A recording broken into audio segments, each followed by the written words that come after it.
Muy buenas noches. ¿Cómo están hoy?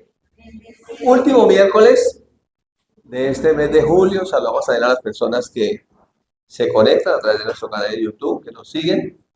Y esta noche, como el tiempo es tan corto, solamente queremos tener una reflexión acerca de una nueva creación. ¿Puede decir eso?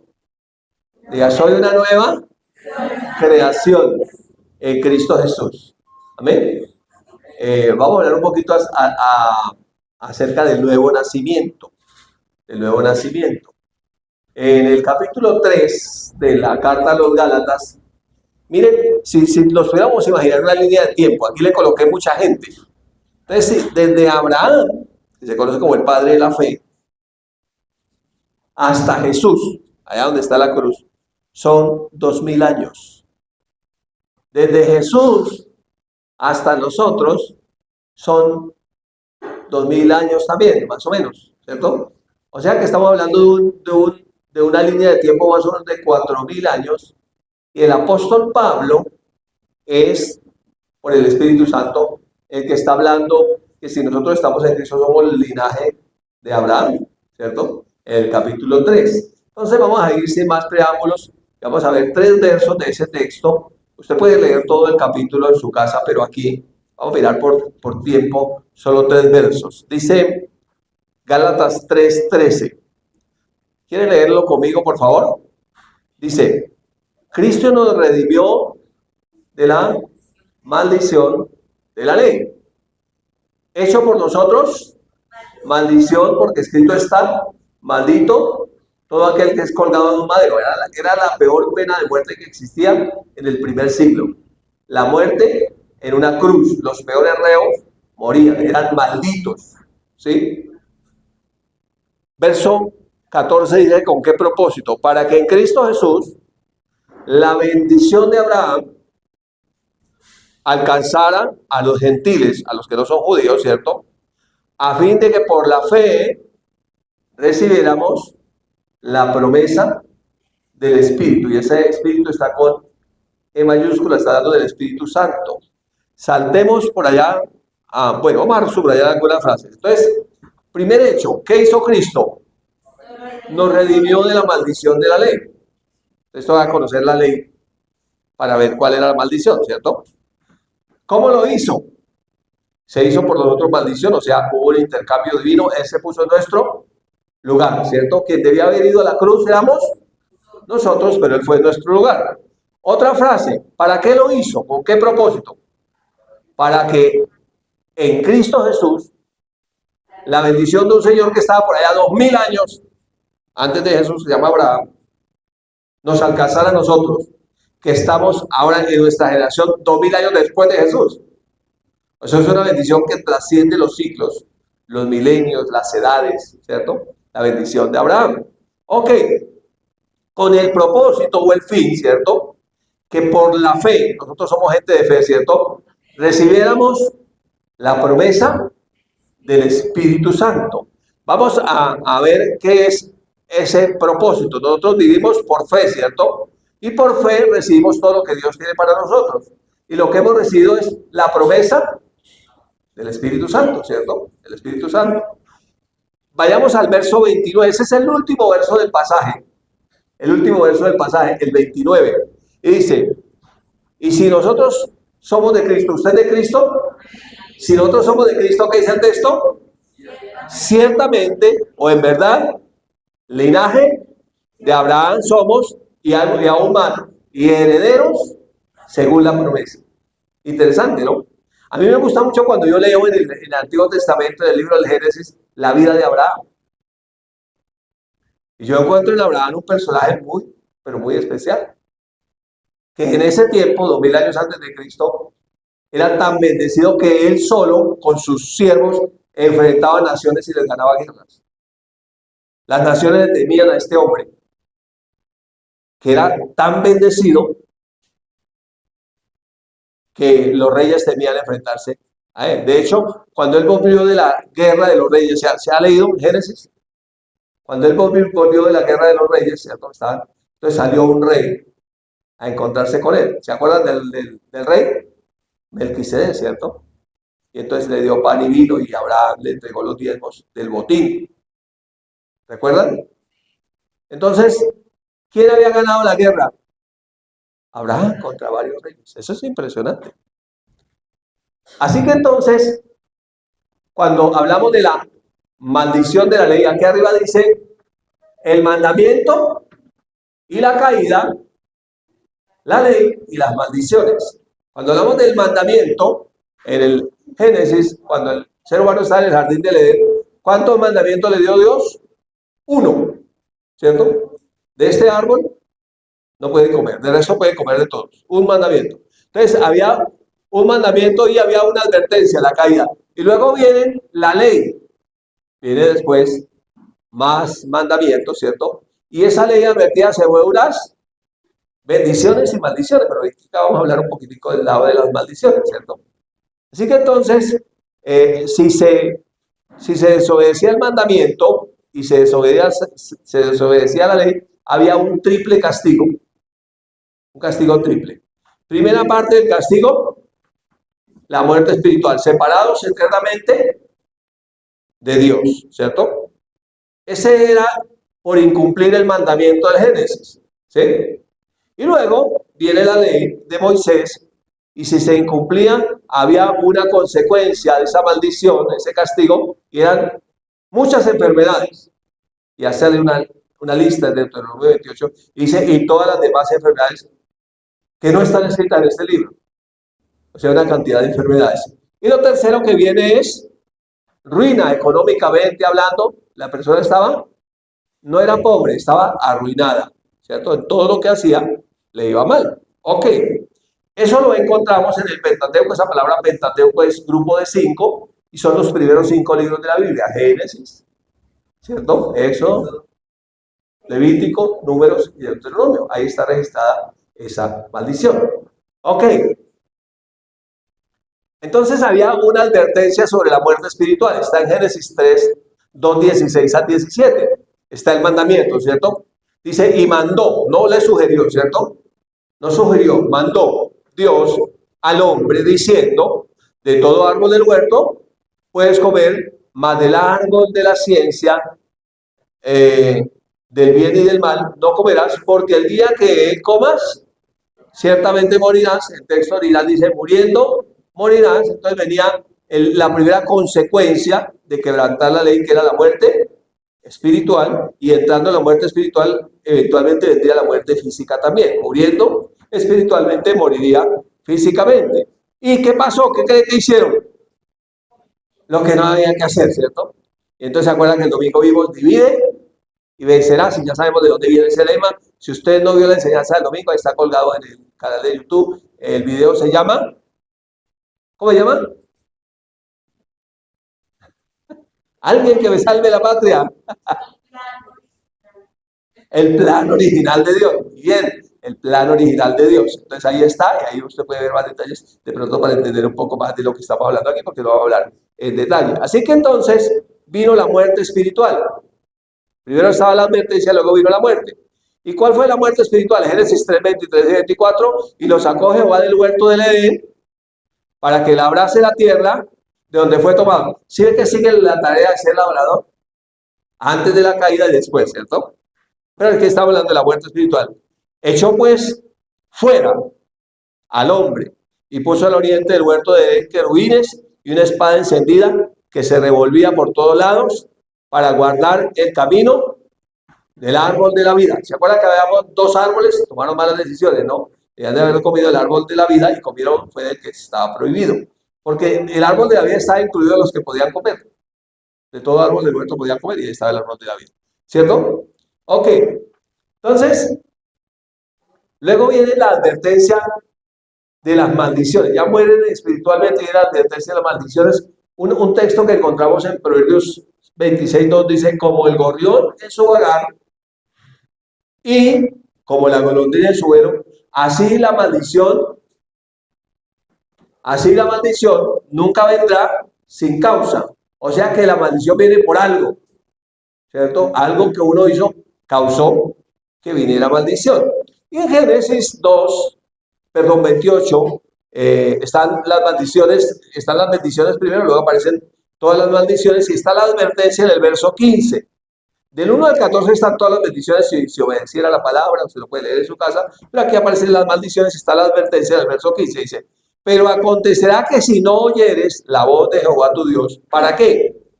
Para procurar cumplir todos sus mandamientos y sus estatutos, que yo te intimo hoy, que vendrán sobre ti todas estas maldiciones, ¿y qué? Y te alcanzarán. Entonces está hablando ahí de la maldición de la ley, de la que Gálatas dice que el Señor nos redimió. Ok, entonces ahí, aquí aparecen enfermedades en plural. ¿Cuántos saben que estar enfermo es una consecuencia de la maldición? Antes de la caída no existía enfermedad, porque la enfermedad es la muerte a cuotas. ¿Te acuerdas que hemos aprendido la muerte a cuotas? Entonces, cuando entró el pecado, a través del pecado entró la muerte, ¿cierto? Y por consecuencia las personas se enfermaron.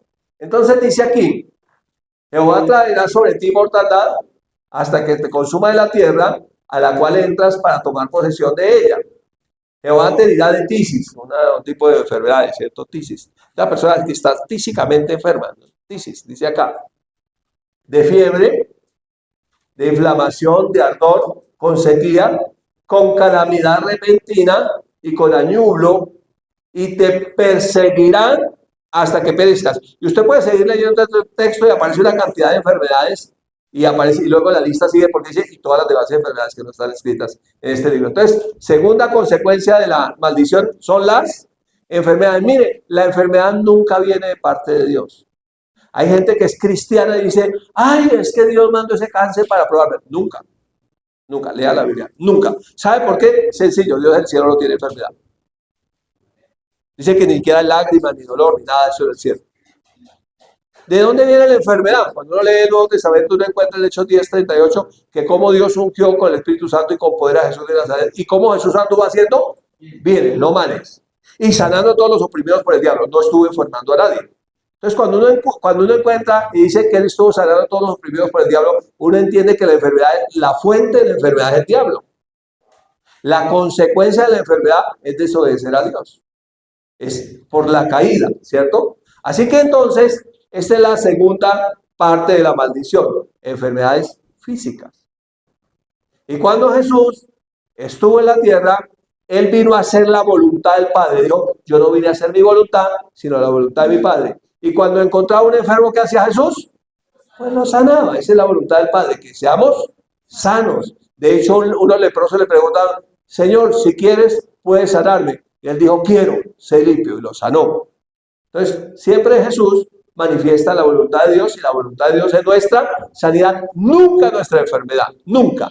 Y si hay algo que está mal, no está mal en Dios, está mal en nosotros. Nosotros somos los que tenemos que alinearnos a la palabra de Dios y creer que la sanidad es la voluntad de Dios. Ahora, aunque creemos eso, ¿todavía nos enfermamos? Sí. Y entonces batallamos la batalla de la fe en contra de la enfermedad.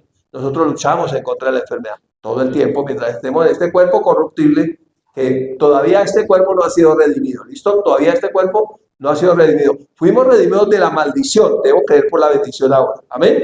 Pero el cuerpo todavía es susceptible de enfermarse.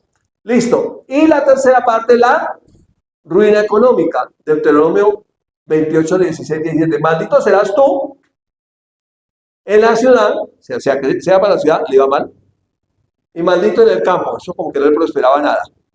¿Se acuerda que vimos que sembraba la mata plástica y se le amarillaba y se le moría? ¿Sí?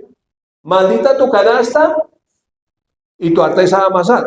Y no era porque no trabajara. Mire lo que dice el texto en el verso 38. Sacarás mucha semilla al campo y recogerás poco. O sea, sembraba, trabajaba mucho. Porque la langosta lo consumirá. Entonces, plagas que venían para traerse la cosecha. Plantarás viñas y labrarás, pero no beberás vino, ni recogerás uva. ¿Por qué? Porque el gusano las comerá. Plagas.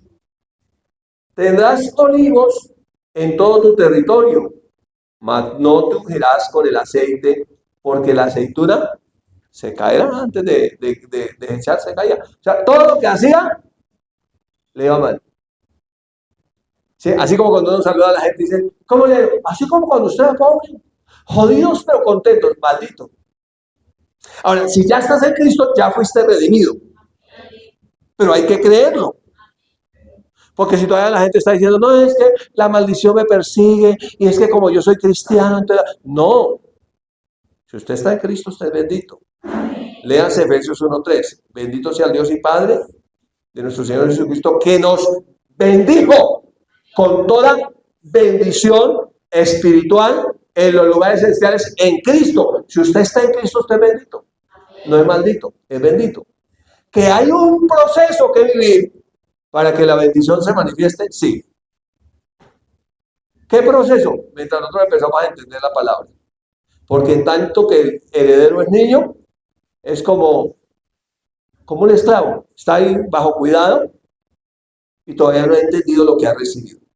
Entonces necesitamos crecer espiritualmente para poder entender lo que ya Cristo hizo por nosotros. Él nos redimió de la ley, hecho por nosotros maldición. Entonces Jesús, mire, Jesús murió espiritualmente. ¿Sabía eso? ¿Usted sabe cuándo Jesús murió espiritualmente? Fue la única vez que se separó del Padre, cuando de hecho ni está traducido en la Biblia, está en arameo, cuando él dijo, Elí, Elí, lama sabactani, esto es Dios mío, ¿por qué me has desamparado? Ahí Jesús muere espiritualmente. Jesús se enfermó, ciertamente llevó en nuestras enfermedades y sufrió nuestros dolores. Cuando estaba en la cruz del Calvario se enfermó. Todo su cuerpo fue hecho una llaga, ¿cierto? Y aún cuando estaba en la cruz se empobreció, ¿sí? Para que nosotros fuéramos enriquecidos. Entonces, Él nos redimió, Él se puso en nuestro lugar. Pero entonces nosotros vivimos en afanes. Si no entendemos esta palabra, entonces vivimos en los mismos afanes que de todo el mundo. En Mateo 6, mire, en Mateo 5 usted empieza a ver el Sermón del Monte, y el Sermón del Monte abre con todas las bienaventuranzas, y la primera bienaventuranza que va a encontrar es bienaventurados los pobres en espíritu. O sea, los que reconocen la necesidad de Dios. Pero en el capítulo 6 aparece un pasaje, Mateo 6, y se titula El afán y la ansiedad. Entonces Jesús dice, ¿y por qué ustedes se preocupan por la comida? Miren las aves del cielo, no trabajan, no guardan en graneros, y mi Padre las alimenta. ¿No valen ustedes mucho más que ellas? ¿Y por qué se afanan? ¿Por qué han de comer? ¿Por qué han de beber? ¿No es la vida más que el alimento? Y luego le dice, ¿y por qué se afanan? ¿Por qué han de vestir? Miren los lirios del campo, no trabajan, no hilan. Pero ni aun Salomón con toda su gloria se vistió como uno de ellos. ¿No valen ustedes mucho más que ellos? ¿No es acaso el cuerpo más que el vestido? Le está diciendo, si Dios le dio la vida, ¿no le va a dar el alimento? Si le dio el cuerpo, ¿no le va a dar el vestido? Y entonces son los afanes en los que vivimos. Los mismos afanes en que vive una persona que no conoce al Señor. ¿Qué voy a comer? ¿Qué voy a beber? ¿Qué voy a vestir? ¿Qué voy a hacer mañana? ¿Y si llegará la platica para el arriendo? ¿Y si llegará para pagar el colegio? ¿Y si llegará para esto? Y entonces vivimos en el mismo afán de todo el mundo. Y entonces el pasaje cierra con una perla, Mateo 6:33. Dice, todos se afanan por eso, los que no conocen a Dios, los gentiles. Pero dice, mas buscar primeramente, prioridad, el reino de Dios y su justicia. Y todas estas cosas, comida, bebida, vestido, vendrán por añadidura. Y nosotros corremos por añadidura y le damos la prioridad de último.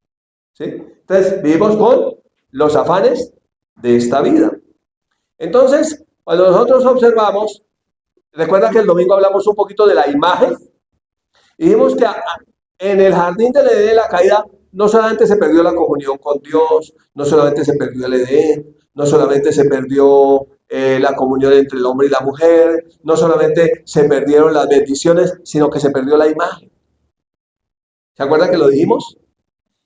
Que se perdió la imagen, que Dios hizo al hombre a su imagen y conforme a su semejanza. Y vimos que el hombre es un adorador por naturaleza y que el hombre se parece a lo que adora.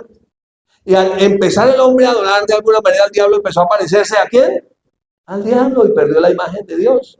Y vamos a mirar un poquitico más esto acá. En Colosenses 1, el versículo 15 dice, hablando de Jesús, dice, Él es la imagen de Dios invisible, el primogénito de toda creación. Y luego dice, porque en Él, en Cristo, fueron creadas todas las cosas, las que hay en los cielos, las que hay en la tierra, visibles e invisibles, sean tronos, sean dominios, sean principados, sean potestades, todo fue hecho por medio de Él y para Él. ¿Se acuerdan que dijimos que como Jesús es la imagen del Dios invisible, toda la creación se somete a Él? Y que por eso Él pudo reprender el viento y el mar se calmó y todo lo que Él decía. El que es la imagen del Dios invisible, pues cuando la creación vea, dice, el que nos creó viene, juiciosos. ¿Sí? Y como el ser humano perdió esa imagen, entonces la naturaleza se le reveló.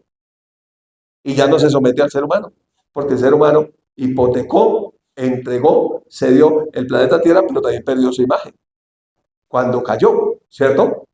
Así que entonces hablamos un poquitico de la imagen. Y dijimos que la imagen tiene que ver con características, características, rasgos, ¿cierto? Carácter, características, rasgos. Entonces hablamos de ADN. Si ustedes son de Cristo, ciertamente linaje de Abraham son. Entonces hablamos de qué? De linaje. Lo que se perdió fue el linaje. Ahora vamos a venir a recibir el linaje. Abraham lo recibió a futuro, creyendo que vendría el Salvador. Nosotros ya lo recibimos, el Salvador ya vino, lo recibimos por fe, ¿cierto? Pero también dijimos que esa imagen es, ¿qué? Huella, la impronta, ¿cierto? Y recuerden que dijimos que hay unas cosas que nosotros tenemos internas, el ADN. Nos ven el ADN, pero eso representa todo lo que somos. ¿Se puede ver la huella? No, esa no se puede ver, mire, está ahí, usted dice, pero la huella. Hay que marcarla, hay que hacer dactiloscopia para que sea. Entonces son cosas internas que están en nosotros, que finalmente nos dan, ¿qué? La identidad, nos da la identidad de Cristo Jesús. Entonces por eso es que ya no vivo yo, ahora vive Cristo en mí, yo me identifico con Cristo. ¿Sí? Por eso Pablo dice, con Cristo estoy juntamente crucificado, ya no vivo yo, más vive Cristo en mí, Gálatas 5:22. Y lo que ahora vivo en este cuerpo mortal, lo vivo en la fe del Hijo de Dios, el cual me amó y se entregó a sí mismo por mí. Así que entonces, cuando hablamos de la imagen, el ser humano perdió la imagen de Dios, pero Jesús vino a traer esa imagen de vuelta. ¿Cómo se recibe? Se recibe por fe. Cuando creemos la palabra, entonces recibimos el milagro más grande que puede recibir el ser humano, se llama el nuevo nacimiento. Entonces, en virtud del intercambio divino, Jesús volvió a impartirnos la imagen de Dios. Eso se llama nuevo nacimiento. Miren lo que dice 2 Corintios 5:10. Está hablando a creyentes. De manera que nosotros de aquí en adelante a nadie conocemos según la carne. Y aún si a Cristo conocimos según la carne, ya no lo conocemos así. Entonces ahora estamos hablando del espíritu. Recuerden que nosotros somos seres tridimensionales. Entonces cuando hablamos del espíritu estamos hablando del hombre interior. Cuando hablamos de la carne no siempre está hablando de deseos, está hablando del hombre exterior. Lo que ahora vivo en la carne, Pablo no está diciendo que él actuaba en los deseos, sino que estaba en un cuerpo temporal. ¿Sí? Entonces el hombre, entonces ya nadie vemos según lo que se ve, las apariencias. El hombre exterior. Ahora lo vemos según el Espíritu, es según lo que Cristo está haciendo en esa persona.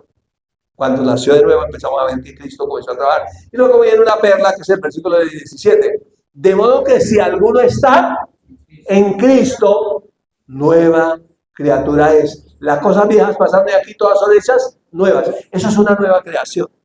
¿Dónde? En el Espíritu. Viene ahora el proceso.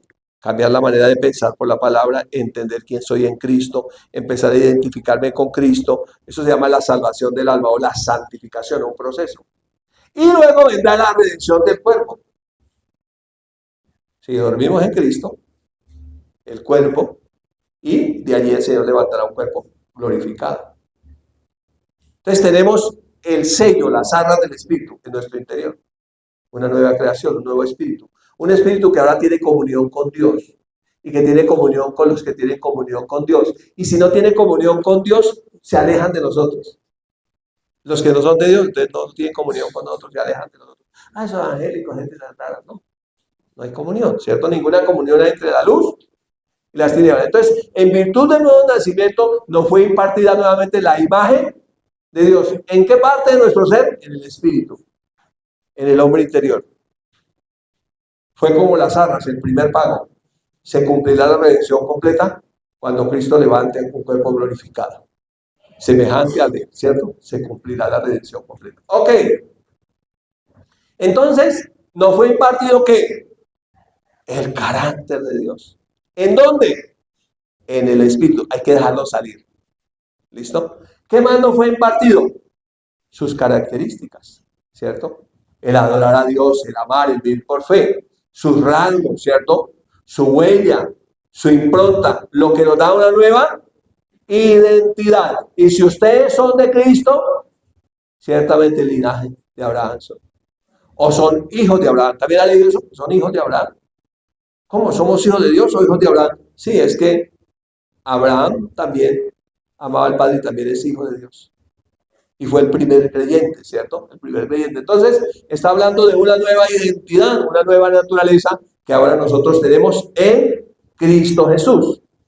Entonces, hemos pasado de la ruina, económicamente hablando, a la abundancia.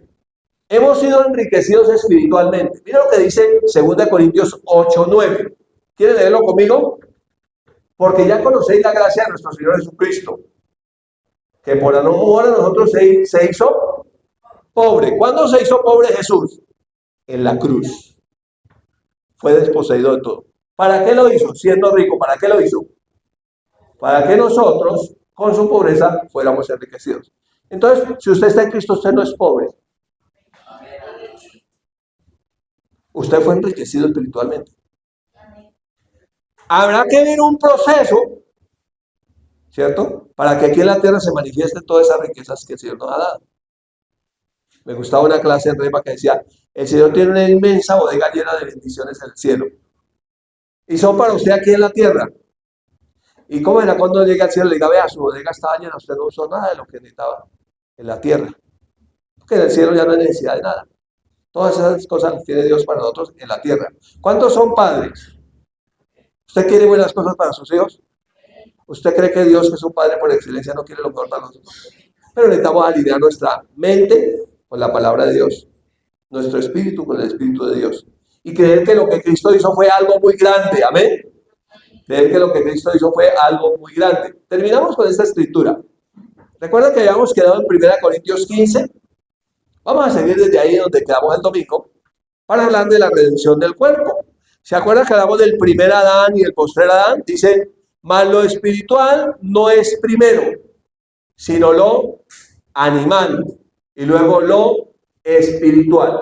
Después que el ser humano perdió la imagen de Dios, se necesitó que naciera de nuevo. No era simplemente cambiarse de religión. Si la religión salvara a alguien, Cristo no hubiera venido. ¿Sí? Cristo vino a deshacer las obras del diablo, a quitar la naturaleza de pecado que estaba en nosotros. Esa imagen diabólica que está en nosotros vino a quitarla a Cristo. Entonces, lo espiritual no fue primero, ¿cierto? Sino lo animal. Luego, lo espiritual. El primer Adán, cuando cayó desde la tierra terrenal, el segundo Adán, el segundo hombre, es el Señor, es del cielo. Entonces, ningún ser humano podía ir al cielo. Tuvo que venir el Señor del cielo para podernos abrir el camino y llevarnos al Padre. Versículo 48. ¿Cuál el terrenal o como el terrenal, así también los terrenales? ¿Cuál el celestial o como el celestial, así también los celestiales? O sea que este cuerpo es un cuerpo ¿qué? Animal, terrenal, temporal, corruptible. Vamos a tener uno celestial. Primero recibimos el ¿qué? El animalito ahí, el terrenal, el mortal. Pero tendremos uno espiritual. 50. 49. Así como hemos traído la imagen del terrenal, traeremos también la del celestial. O sea que la imagen de Dios la tenemos es en el espíritu. Todavía no está en el cuerpo. Se manifestará en el cuerpo cuando Cristo venga y levante un cuerpo glorificado. 50. Pero esto digo, hermanos, que la carne y la sangre no pueden heredar el reino de Dios. O sea, este cuerpo no va a ir al cielo. Ni la corrupción heredará la incorrupción, porque este cuerpo es corruptible. He aquí os digo un misterio. Mire que el arrebatamiento de la iglesia es un misterio. Debe ser un misterio para los no creyentes. Para nosotros debe ser un hecho que va a ocurrir pronto. Os digo un misterio. ¿Cuál es el misterio? No todos dormiremos. No de quedarse dormido en la prédica, no. No todos nos quedamos dormidos en la prédica. No, de eso no está hablando. Está hablando del dormir de la muerte. Entonces dice, hay un misterio, no todos van a morir, es el dormir en Cristo. Pero todos seremos transformados. Está hablando de un cuerpo nuevo, transformado, ¿cierto? ¿Cómo ocurrirá? En un momento, como en un parpadeo, en un abrir y cerrar de ojos. ¿Cómo así? ¿Ya tengo cuerpo glorificado? A la final trompeta, porque se tocará la trompeta. ¿Y qué pasará? Y los muertos serán resucitados incorruptibles. Esos que murieron en Cristo, ¿cierto? Resucitarán con un cuerpo glorificado. Y nosotros seremos transformados. O sea, los que estemos vivos, ojalá seamos nosotros, o estén vivos, el cuerpo será transformado y no verán muerte cuando Cristo venga. Versículo 53. Mire, porque es necesario que esto corruptible se vista de incorrupción y esto mortal se vista de inmortalidad. ¿Sí ve que habla de un cuerpo como una vestidura? O sea, el ser interior es nuestro verdadero ser, pero el cuerpo es como una vestidura. Es necesario que esto corruptible se vista de incorrupción, como una vestidura. Y esto mortal se vista de inmortalidad. Y cuando esto corruptible se haya vestido de incorrupción y esto mortal se haya vestido de inmortalidad, entonces se cumplirá la palabra que está escrita: sorbida es la muerte en victoria. O sea, tuvimos victoria sobre la muerte. ¡Wow! Ya la muerte no puede tocar más. Ya la enfermedad no va a existir más. Todo eso va a pasar. Y hay dos preguntas en el 55 para hacerle esas preguntas a la muerte. ¡Oh muerte! Dice, ¿dónde está muerte? Tu aguijón. ¿Y dónde, oh sepulcro, tu victoria? Está diciendo que la muerte tiene un aguijón. Se llama el pecado. Y está diciendo que la tumba tiene una victoria. Hasta aquí llegaste, cariñito mío. Ahí quedó. Esa es la victoria de la muerte. ¿Sí? Dejó de ser. Ya que el aguijón de la muerte es el pecado. Porque por el pecado entró la muerte. La muerte no está en el plan original de Dios. La muerte es un servidor del diablo. ¿Sabía eso? Por eso es que al ser humano no le gusta morir. ¿Sí? ¿Cuál es el aguijón de la muerte? El pecado. ¿Por qué morimos? Porque pecamos. ¿Y el poder del pecado? Es la ley. O sea, el decir no puede hacer esto, no puede hacer esto, no puede hacer esto, le dio más poder. ¿Cierto? Más, mire, ahora alégrese.